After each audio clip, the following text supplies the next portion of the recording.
Guys, எப்போதும் போல் நான் school விட்டு வந்த உடனே ஃபிஷ்ஷஸ் எப்படி இருக்குன்னு பார்க்க வருவேன். அதேமாதிரி இன்றைக்கி வந்தேன். இது ஒரு வீடியோ எடுத்து போடலாம், ஒரு கண்டென்ட் பண்ணி போடலான்னு சொல்லிட்டு வந்தேன். யூனிஃபார்ம் கூட மாற்றலை கைஸ், எங்கள் ஸ்கூல் யூனிஃபார்ம் தான் இது. பேண்ட்டு இந்த கலர். உள்ளார பார்த்தா கைஸ் எக்கச்சக்கமான குட்டி குட்டியாக இருக்குது. இதெல்லாம் எதோட குட்டி கைஸ் தெரியும் நினைக்கிறேன். நான் பிடிச்சிட்டு அடுத்த வீடியோவில் ஃபார்ம் பண்ணிக்கிறேன். ரைஸ் நம்ம எல்லா மீனையும் பிடிச்சிக்கிருக்கோம் பிக் சைஸ் நெட்டை வச்சு. சின்ன நெட்டில் பார்த்திங்கன்னா ஓட்ட வழியாக எஸ்கேப் ஆயிடுது. இவ்வளோ குட்டி பார்த்திங்கன்னா எனக்கு எந்த மீன் போட்டிருக்கோங்கிறது அவங்க டவுட்டு. நம்மளோட கொய்யோட வயிறு கொஞ்சம் குண்டாக இருந்தது.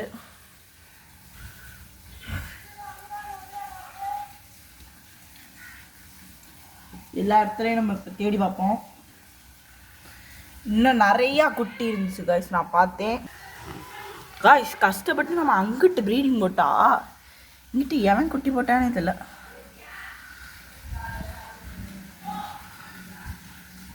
நீங்கள் வேறு மேக்ஸ் டெஸ்ட் சொல்லியிருக்காரு எங்கள் டியூஷன் சார். அதுக்கு படிக்காமல் இங்கே மீன். ஆனால் எனக்கு ரொம்ப சந்தோஷமாக இருக்குது காய்ஸ். ஆனால் என்ன ஒரு கஷ்டம்னா எந்த மீன் போட்டுச்சுன்னு தெரியல.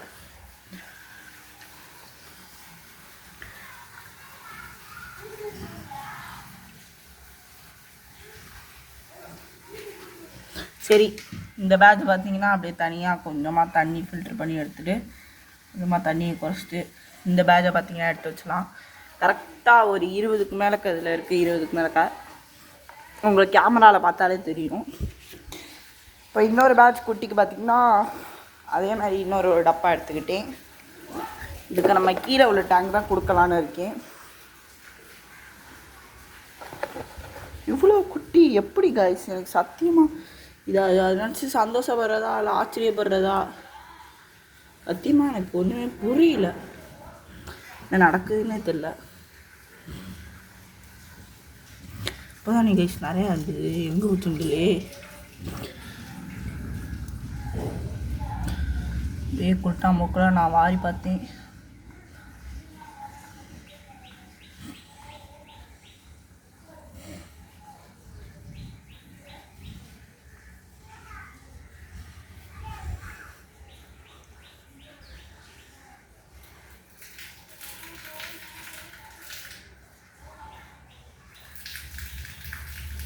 கண்டிப்பாக பாதி ஃபிஷ்ஷஸ் பார்த்திங்கன்னா நம்மளோட குட்டியே சாப்பிட்ருக்கோம்.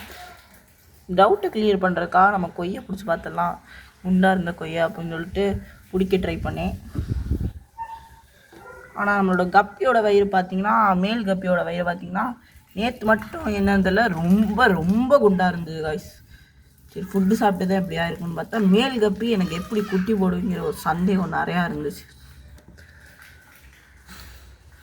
சரி இப்போ நம்ம முடிஞ்ச அளவுக்கு நம்ம குட்டிகளை கலெக்ட் பண்ணிக்கலாம்.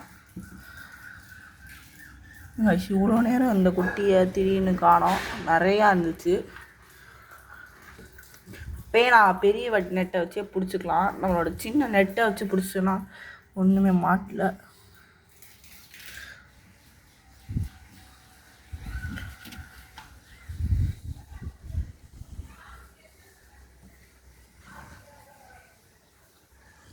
உள்ளார என்னால் முடிஞ்ச அளவுக்கு தேடி பார்க்குறீங்க.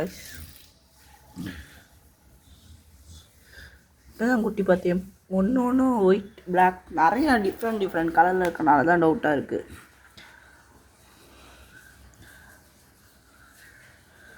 ஒருவேளை கொய்யா இருக்குமோன்னு எனக்கு ஏதோ டவுட்டாக இருக்குது. அதுக்காக இன்னும் கொஞ்சம் நம்மளுக்கு பிடிச்சிட்டோன்னா ஓகே. எல்லாத்தையும் பிடிச்சிட்டோன்னா ஏதோ எல்லா குட்டியும் நம்ம நிம்மதியாக தப்பிச்சிருச்சு, வேறு மீன் எதுவும் சாப்பிடாதுன்னு சொல்லிட்டு நம்பிக்கையாக இருக்கலாம். இந்த இருக்குது பார்த்துட்டு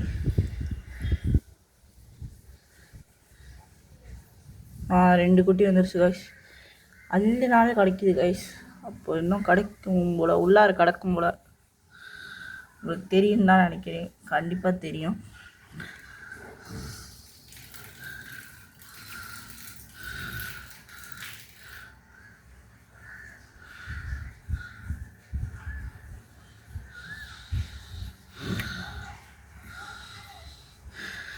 அப்படியே வலைய வச்சு நெட்டை வச்சு ஃபுல்லாக வாரி அரைச்சி பார்த்தேன்.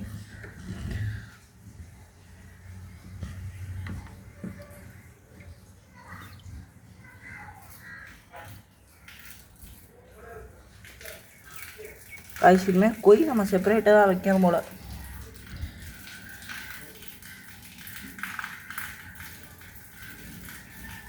கொய் எப்படி காய்ச்சி இந்த சைஸில் போயிட்டு கொட்டி இவ்வளோ போடுவோம். இதுவே மேல் கப்பி. ஒருவேளை மேல் கப்பி எதுவும் ஃபீமேல் கிட்டேருந்து டைடா போகிற ஃபீமேல் கிட்டேருந்து வாங்கி எதுவும் இது பண்ணியிருக்குமா என்னன்னு தெரியல. இந்த பொய்யை தான் பிடிச்சி பார்க்கணும். இப்போ வேறு வழி இல்லை காய்ஸ்.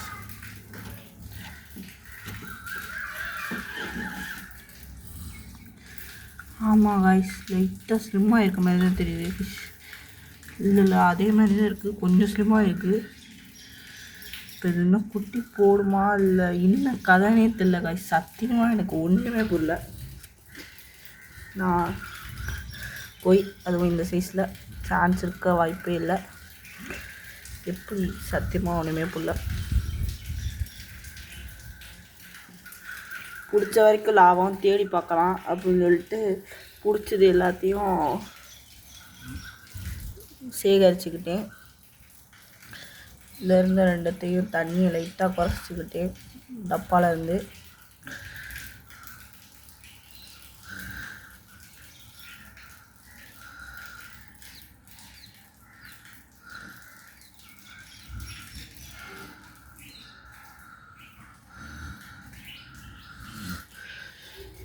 இது நம்ம செப்பரேட் பண்ணி வைக்கிறதுக்கு நம்மளோட இந்த டேங்க்கு ஸ்மால் சைஸ் டேங்க்கில் அப்படியே பொறுமையாக ரிலீஸ் பண்ணிட்டாச்சு. இப்போ சராசரியாக ஒரு 20க்கு மேலே குட்டி இருக்குது. ஆனால் அந்த 50க்கு மேலே குட்டி இங்கே போச்சுந்தல.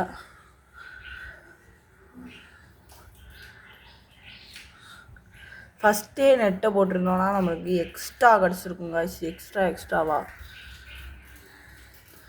நான் கொய் வாயை செக் பண்ணிட்டு சொல்கிறேன் காய்ஸ். செக் பண்ணலாம் நம்ம கொய்யை பிடிச்ச வாயில் காய்ஸ். அதே மாதிரி இதுலேயும் ஒரு ஆச்சரியம் காய்ஸ். நம்மளோட பேண்டா மாலையும் சூப்பராக பொரிச்சிருக்கு. ஆனால் காய்ஸ் என்ன காய்ஸ் தண்ணி இவ்வளோ சூடாக இருக்குது. நம்மளோட மேல் சேர்த்துருச்சு. தண்ணி ரொம்ப ரொம்ப சூடாக இருக்கிறதுனால பார்த்திங்கன்னா நம்ம தண்ணி லெவலை குறைச்சிக்கலாம். ப்ரீடிங் போட்டால் நம்மளுக்கு குட்டி கிடைக்குது நிறையாவே. இப்போ தண்ணியெல்லாம் சேஞ்ச் பண்ணுறதுக்காக இன்னொரு டப்பாவில் பாதியாக பிரித்து வைக்கலாம். ஃபீமேலை மழையபடி நம்ம ஃப்ரிட்ஜ் டேங்கில் விட்டுறலாம் காய்ஸ். இப்போ பார்த்திங்கன்னா நம்மளோட பேண்டா மாதிரி பார்த்திங்கன்னா 9 குட்டி போட்டிருக்கு, அதாவது 9. ஆனால் நம்மளோட மெயின் செத்துருச்சு. இன்னும் எத்தனை குட்டி சாப்பிட்டுச்சுன்னு இல்லை. ஒரு பேண்டா மாதிரி வயிறு வேலை கொஞ்சம் குண்டாக இருக்குது. இதிலே செப்பரேட் பண்ணி வளர்க்கலான்னு இருக்கேன். இவன் நான் ரொம்ப மிஸ் பண்ணுவேன் காய்ஸ். ஏன்னா இவ்வளோ சின்ன மீன் குட்டி போடுதுன்னா அதுக்கு இவன் தான் ரொம்ப காரணம். என்ன ஆச்சுன்னு இல்லை. பாய்டா சரக்குட்டி ராக்கிலாம் பேர் வச்சுருவேன் ராக்கின்னு. ராக்கி இப்படி ஒரே நாளே நம்மளை விட்டுட்டு போயான்னு நான் எதிர்பார்க்கவே இல்லை சத்தியமாக. சரி விடுங்க காய்ஸ், நடந்ததை பற்றி பேசக்கூடாதுன்னு சொல்லுவா. சரி என்னமோ ஒன்று சொல்லுவா, அது மறந்து போச்சு. நம்ம இந்த வாளியை கொட்டிக்கலாம். வாளி இப்போ எம்டி ஆயிடுச்சு. எம்டி வாளியில் நம்ம ஃப்ரிட்ஜ் டேங்கில் இருந்து வாட்டர் எடுத்துக்கோம். ஏன்னா அதே ரொம்ப கூலிங்காக இருக்கும்.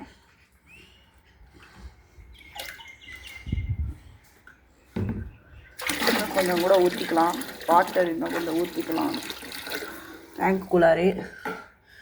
இன்னும் கொஞ்சம் குட்டிகள் உள்ளார சுற்றிக்கிட்டு திரியுது.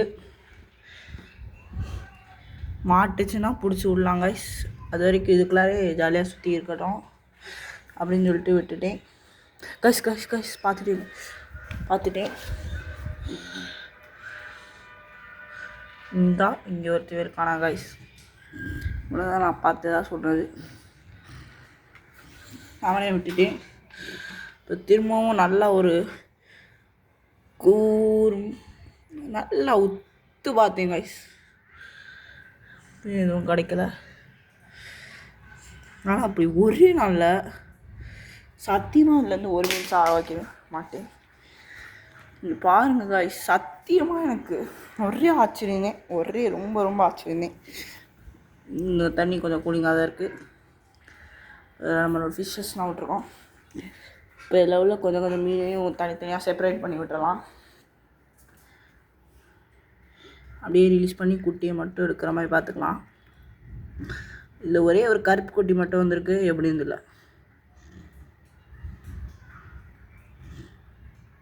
பேண்டாமல்லி பரம்பரையை உருவாக்கிட்டாச்சு.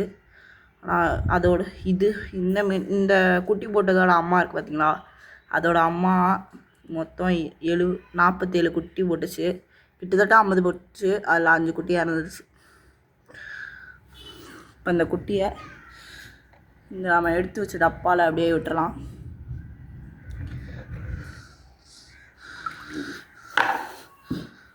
ஓகே, இந்த குட்டிகளை ஆன் பண்ணாது.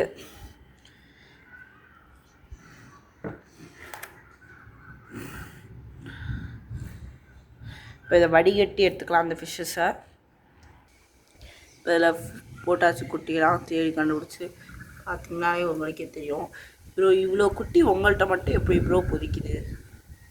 பேண்டா மாதிரி நான் ப்ரீடிங் பண்ணேன், ஆனால் இப்படி திடீர்னு ஏன்னா வயிறு குண்டா இருந்தது வச்சு. ஆனால் இது என்ன மீனும் தெரியாது, எப்படி போட்டுச்சுன்னு தெரியாது. மேல் கப்பி தான் போட்டிருக்குமா என்ன டவுட், எனக்கு பயங்கரமான டவுட் உள்ளார ஓடி இருக்குது. ஆனால் இப்போ நம்மளுக்கு கொஞ்சம் கொஞ்சமாக 1 2 அப்படின்னு கிடைக்கிது காய்ஸ். இப்போ மீன் குட்டி, அந்த குட்டி நிறையா கிடைக்குது அங்கேனீங்கன்னா.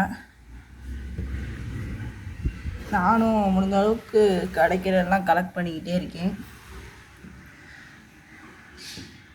இப்போதைக்கு ஒன்றும் ரீசெண்டாக கிடைக்கல காய்ஸ். ரொம்பவே ஆச்சரியம் தான் காய்ஸ்.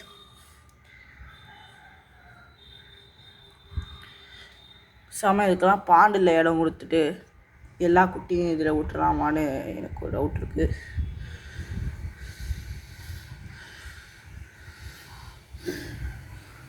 சின்ன குட்டிகள், அதாவது நம்மளோட பழைய குட்டி எல்லாத்துக்குமே இந்த டப்பாவை கொடுத்துடலாம். அதுக்கு முன்னாடி எங்கள் அம்மா கிட்ட காமிச்சிக்கலாம்.